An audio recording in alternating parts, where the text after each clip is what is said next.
Baik, kita mulai. Bismillahirrahmanirrahim. Assalamualaikum warahmatullahi wabarakatuh. Pertemuan fisika dasar 1A kali ini eh, sudah masuk minggu ketujuh. Ini dengan temanya adalah benda tegar. Ya, apa itu benda tegar? Benda tegar adalah eh, semua sistem susunan atau benda yang dia dalam keadaan posisinya itu setimbang. Nah, setimbang itu mungkin ada pengaruh-pengaruh gaya linear maupun gaya rotasi. Nanti kita lihat ya. Nah, benda tegar sendiri juga ketika diberikan gaya itu tidak berubah bentuknya. Dia keras, kokoh seperti halnya misalkan batang kayu seperti itu. Nah, nanti kita lihat bagaimana kemampuan benda tersebut dalam menghadapi respon gaya-gaya baik gaya linear maupun gaya rotasi putaran. Mulai dari gerak rotasi dan pergeseran sudut. Kita tinjau kembali besaran-besaran vektor. Besaran vektor yang sudah diketahui namun untuk gerak rotasi. Dalam gerak rotasi itu pergeseran sudut ini delta theta sama dengan theta 2 dikurangi theta 1. Kalau kemarin untuk kinematika pergeserannya ada pergeseran posisi lambangnya S. Berarti delta S sama dengan S2 dikurangi S1. Nah, kalau dalam lingkaran itu kan gerakannya sebenarnya melingkar aja ya, rotasi kan dia melingkar aja kan.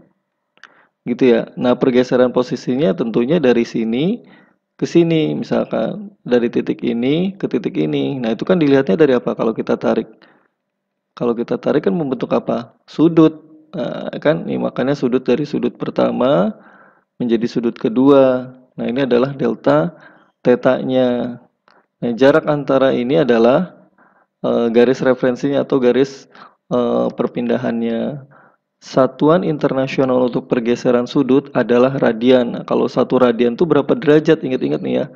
Satu radian itu 57,3, di mana dari ukuran sudut derajat 360 derajat dibagi 2 pi dengan 57,3 derajat. Ingat ya, jadi kita sudah punya pergeseran sudut atau perpindahan dalam gerak linear kinematika. Gerak rotasi, kecepatan sudut. Nah, ini kecepatan sudut, kecepatan yang berkaitan dia eh, membentuk sudut untuk posisi lingkaran adalah sama dengan delta theta dibagi delta t. Ya, sama aja dengan posisinya kan S dibagi T. Kecepatan kok V. Kecepatan dibagi T waktu ya.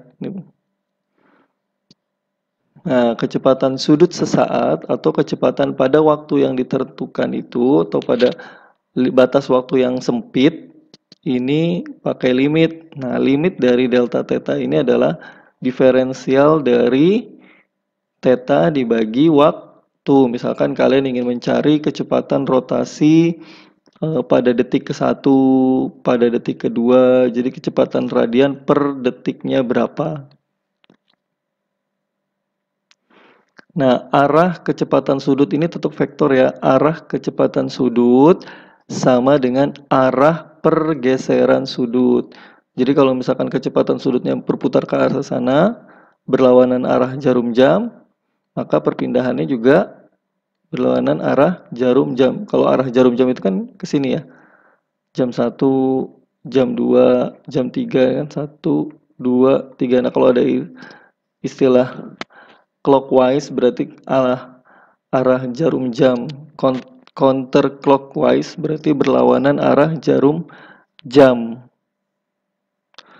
Nah, kemudian ini aturan tangan kanan. Ini pusat ininya ya, pusat perputarannya. Kemudian ini sumbunya, sumbu utamanya itu dalam arah Z. Nah, itu kalau misalkan apa namanya perputarannya ini tangan kanan ya. Ya, ini tangan kanan ya. Seperti ini perputaran omeganya. Nah, ini sekarang masuk, kalau tadi udah posisi kecepatan, sekarang percepatan sudut rata-rata. Ini lambangnya alfa, ada barnya tuh artinya vektor, di mana selisih kecepatan kedua dikurangi pertama dibagi selisih waktu. Nah, jadi gerakan rotasi itu tuh, gerakan perputar itu bisa juga dipercepat. Contohnya apa? Kalau roda mobil kan muter, ketika mobil itu dipercepat, digas, dipercepat itu digas ya, ditekan gasnya, ditambah kecepatannya, maka kan putarannya juga bertambah kan. Putarannya juga bertambah cepat. Maka kalau perputaran bertambah cepat kecepatannya, maka ada percepatan. Nah, kalau ini adalah percepatan sudut sesaat, percepatan pada pada waktu-waktu tertentu diperlukan. Misalkan ingin mengetahui percepatan pada detik ke-1, detik kedua. Nah, ini percepatan sudut sama arahnya dengan kecepatan sudut.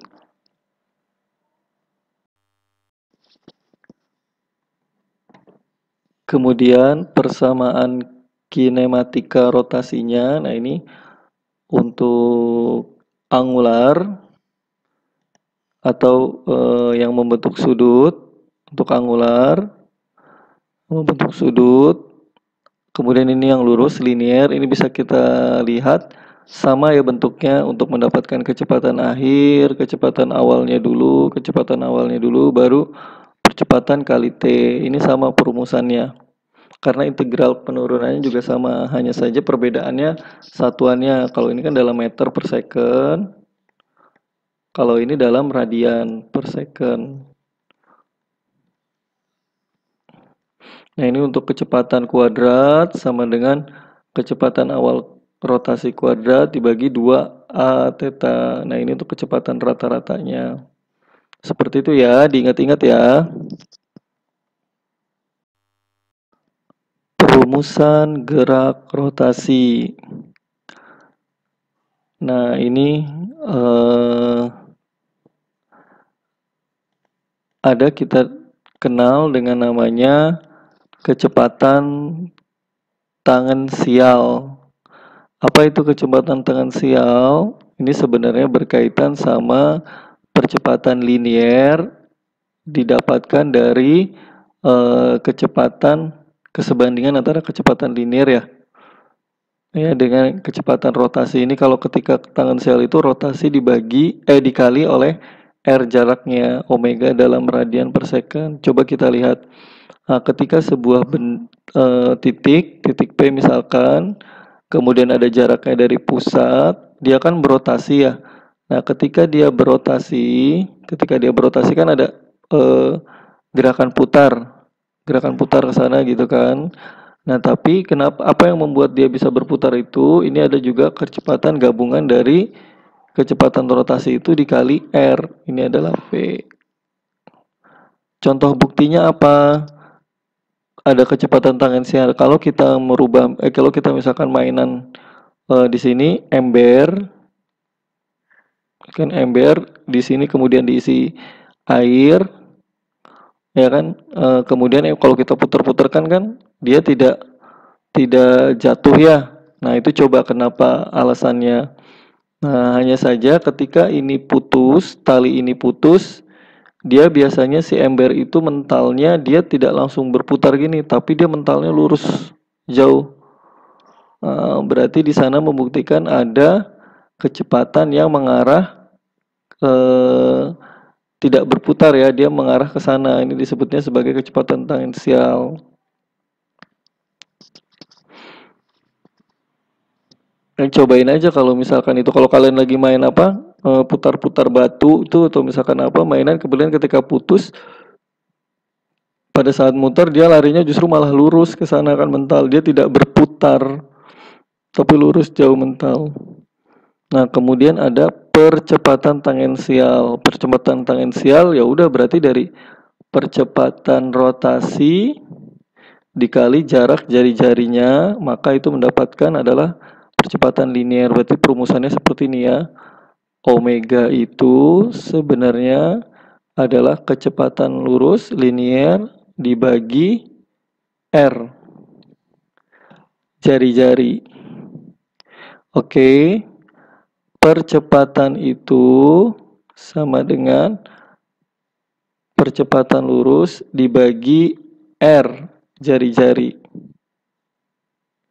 Oke ya, sampai sini paham?